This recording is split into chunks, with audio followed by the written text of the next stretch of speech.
amperage is the measure of the amount of electricity moving through a circuit, whereas voltage is the measure of force pushing the electricity. The wattage W consumed by an electrical device can be determined by calculating the product of amperage I and voltage V. A household circuit has voltage V equals 163 sine 120 pi t, where an incandescent light bulb is turned on with amperage I equals 1.23 sine 120 pi t. Graph wattage W equals VI consumed by the light bulb determined with this window. So first thing I'm going to do is graph this, and so I'm just graphing literally the product here.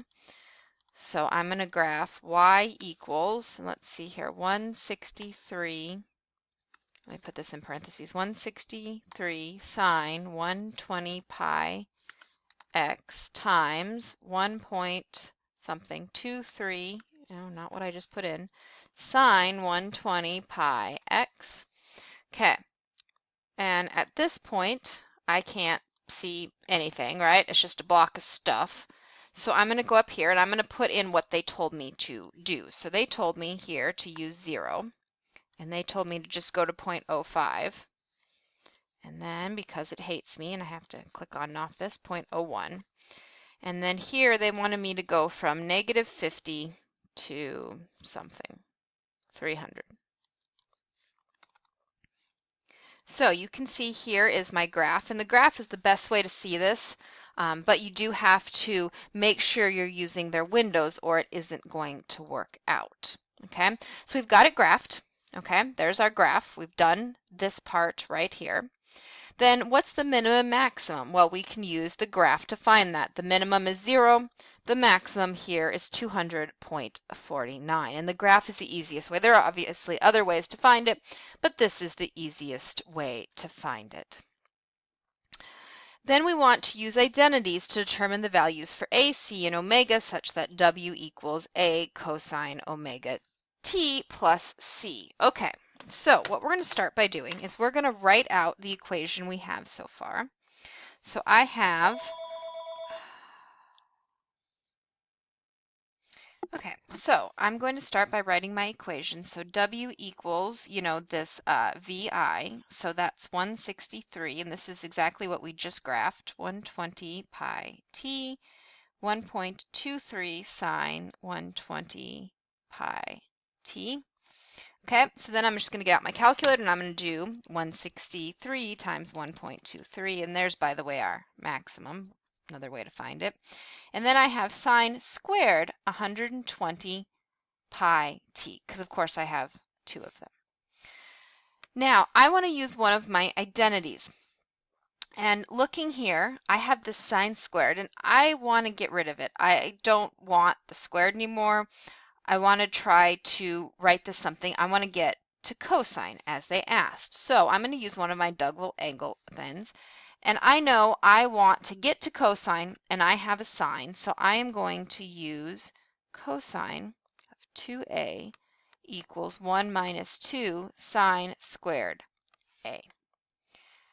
Because I can solve this now for sine squared a and then plug that in. So I don't have to use these formulas as written. I can rearrange them, remember.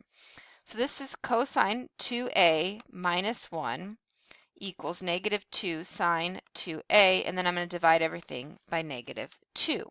So I'm going to come down here and I'm going to rewrite this as 200.49, but then in here I'm going to write cosine of 2, well, my a is 120 pi t, right?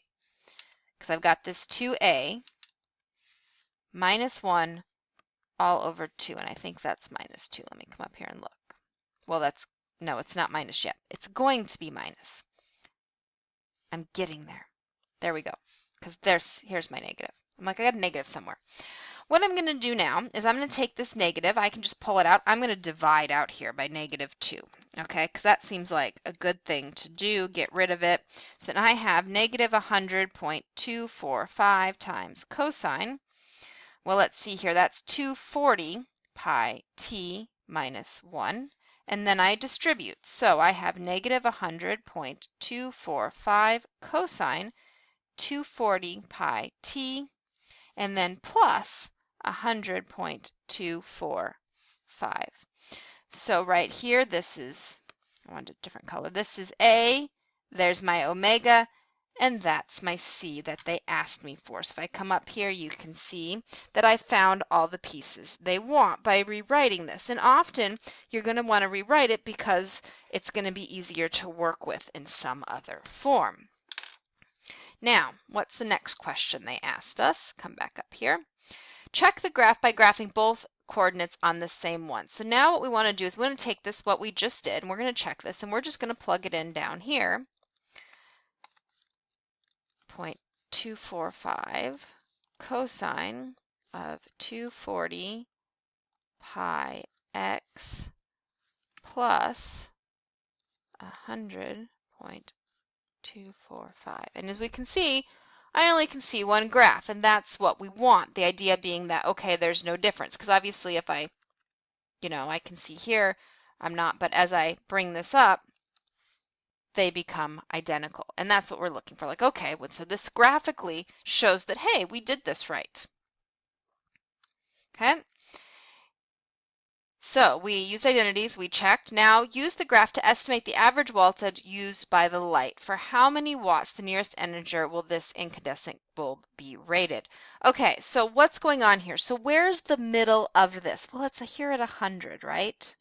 That's the average. It's bouncing between that. It goes 100 down and 100 up. So this would be rated for 100 watts. And really, I'm just taking the whole